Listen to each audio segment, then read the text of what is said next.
Alright, let's take a look at true false not given questions today from IELTS Cambridge 19 test 1. Cambridge 19 kitobni birinchi testidagi 1 dan 7 gacha true false not given savollarni ko'rib chiqamiz. Xo'p, birinchi savoldan boshlaymiz. People had expected Andy Murray to become world's top tennis player for at least 5 years before 2016. Hope kalit so'z bitta 2016 topamiz shuni. 2016 British professional tennis player Andy Murray was ranked as the world's #1. It was an incredible achievement by any standard, made even more remarkable by the fact that he did this during the period considered to be one of the strongest sports history, competing against likes Rafael Nadal, Roger Federer and Novak Djokovic, and to name just a few. Yet 5 years previously he had been regarded as talented outsider who entered but never won the major tournaments. People had expected Andy Murray to become world's top tennis player for at least 5 years before 2016. 2016 yildan 5 yil oldin odamlar Andy Murrayni juda ham professional, dunyodagi eng zo'r tennis o'yinchisi bo'ladi deb o'ylagan deyapti. Lekin mana bu yerda ko'rayotgan bo'lsak, yet 5 years previously, ya'ni bu degani at least 5 years before. Previously bilan before bir xil ma'no anglatadi. Shuning uchun shu yerdaligini bilamiz javobni. Demak, he had been regarded degani bu yerda expected bilan o'xshash ma'noda kelyapti. Demak, talented outsider degani someone who doesn't belong to somewhere, ya'ni o'sha qaysidir guruhga mansub bo'lmagan inson sifatida ko'rilgan. Entered but never won the major tournaments, kirgan lekin hech qachon yutmagan, g'olib bo'lmagan inson sifatida ko'rilgan deyapti. Demak, bu false bo'lishi kerak, chunki teskari ma'no bildiryapti. Odamlar uni zo'r o'yinchi sifatida ko'rgan 5 yil oldin, lekin bu yerda odamlar uni outsider sifatida ko'rgan, yaxshi o'yinchi lekin hech qachon g'olib bo'lmagan, top bo'la olmagan o'yinchi sifatida ko'rgan deyapti. Demak, false. Let's continue. Change Andy Murray made to his racket attracted a lot of attention. Let's take a look at second paragraph. Of the changes that account for his transformation, one was visible and widely publicized. In 2011, Murray invited former #1 player Ivan Lendl onto his coaching team, a valuable addition to that had visible impact on players' playing style. Another change was so subtle as to pass more or less unnoticed. Like many players, Murray has long preferred a racket that consists of 2 types of string, one of the main verticals and another for the crosses, horizontals. While he continued to use natural string in the crosses, in 2012 he switched to synthetic string for the mains. Small change, perhaps, but its importance shouldn't be underestimated. So, change that Andy Murray made to his rackets attracted a lot of attention. Juda muhim qism shu. Attracted a lot of attention. Hope qarasak bu yerda another change that was subtle and as to pass more or less unnoticed. This means subtle degani bilinar bilinmas degani, ya'ni pass more or less unnoticed degani ham ma'nosi xuddi shunaqa. Ya'ni ko'pchilik buni e'tiborga olmadi ma'nosini bildiryapti. Demak, bu yerdagi bilan ma'no jihatdan teskari bo'lyapti. Attracted a lot of attention. Ko'p e'tibor tortdi deyapti, lekin bizda tekstda teskarisini aytyapti. Unnoticed, go unnoticed deyapti. Demak, false bo'ladi bu ham. Most of the world's top players take professional racket stringers on tour with them. Xo'p, topishimiz kerak bo'lgan joyi most of the world's top players. Modification Murray made is just one of the numbers of options available to players looking to tweak their rackets and to improve their games. Touring professionals have their rackets customized to their specific needs. Talks about touring professionals here and their needs. Says Colin Triplov and UK professional racket stringer. It's highly important part of the performance maximization. Consequently, specific rackets used by world's elite are not actually readily available to the public. Blah blah blah. It keeps going like that, but it doesn't talk anything about taking professional racket stringers with them to the tours.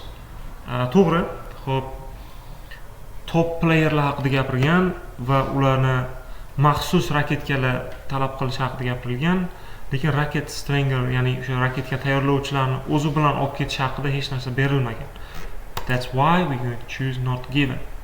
Let's forget Mike and Bob Bryan use rackets that are light in comparison to the majority of rackets. Hope davom etamiz. Take the US professional tennis players Mike and Bob Bryan, for example.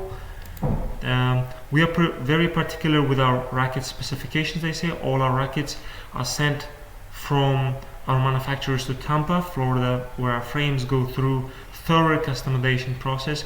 They explain how they have adjusted not only the racket's length, but even experimented with different kinds of paint. The rackets they use now weigh more than the average racket and also have denser string pattern, more crosses and mains.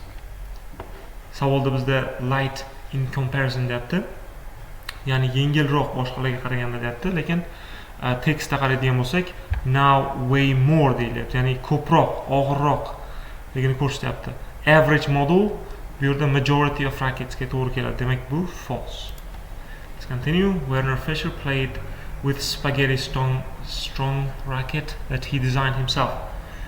Hope he designed himself. Juda muhim qismi, agar shuni topa olmasak not given degan bilishimiz mumkin bo'ladi. So primary reason for this notification is simple, as the line between winning and losing becomes thinner and thinner. Even these slight changes become more and more important. As a result, players and their teams are becoming increasingly creative with the modification of their rackets as they look to maximize the competitive advantage. Racket modifications mainly date back to 1970. Amateur German tennis player Werner Fischer started playing with so-called spaghetti strong racket. It created string bed that generated so much topspin that it was quickly banned by the International Tennis Federation. However, within a decade or two, racket modification became a regularity. Today, it's in many ways an aspect of the game that is equal in significance to nutrition or training. Spaghetti strong haqida gapirilgan, lekin uni kim dizayn qilgani, uni kim ishlab chiqqani haqida gap yo'q bizda. Shu sababli not given bo'ladi. So next one. Weather can affect how professional players adjust the strings on their rackets. So,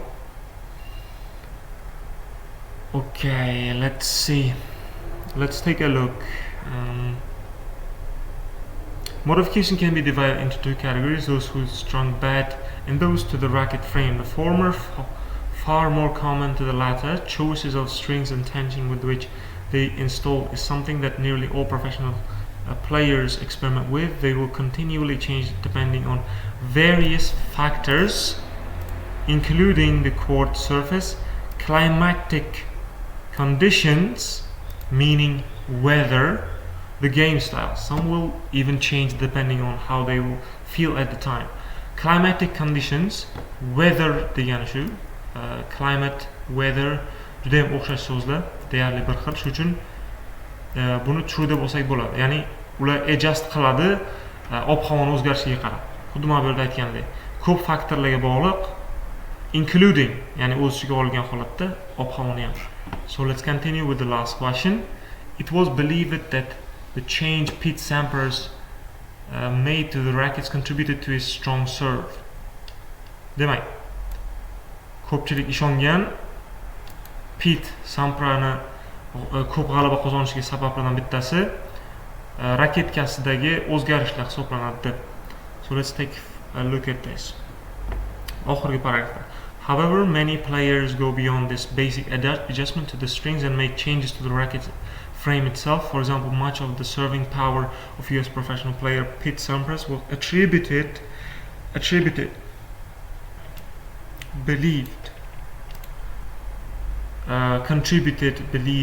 addition to 4 or 5 lead weights onto his rackets. Today, many professionals have weight adjusted during the manufacturing process.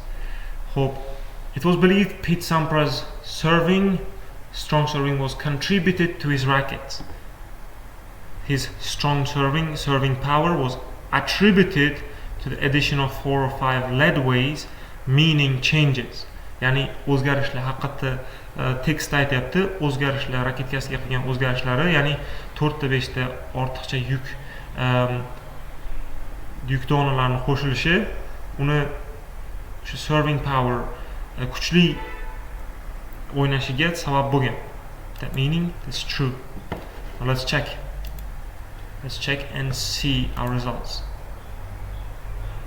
There you go, all correct, all of them correct. So let's take a look at analysis as well, one more time. So belgilaganimizdek, xuddi biz topgan joyda mana ko'rib turganimizdek, get 5Fs previously before. Keyingisi less unnoticed, demak attracted a lot of attention. Opposite, touring professionals have racket customized. Yes, xo'p, xuddi biz ko'rgan joyimizda. Mike and Bob Bryan light belgilaganimizdek way more, demak opposite. Fisher played racket design himself. Raketkasi haqida gapirilgan, lekin kim dizayn qilgani haqida gapirilmagan. Next one, weather conditions, climate. Topdik buni ham. So now 7, for example, much of the serving power. Yes. So that is it for today, guys, and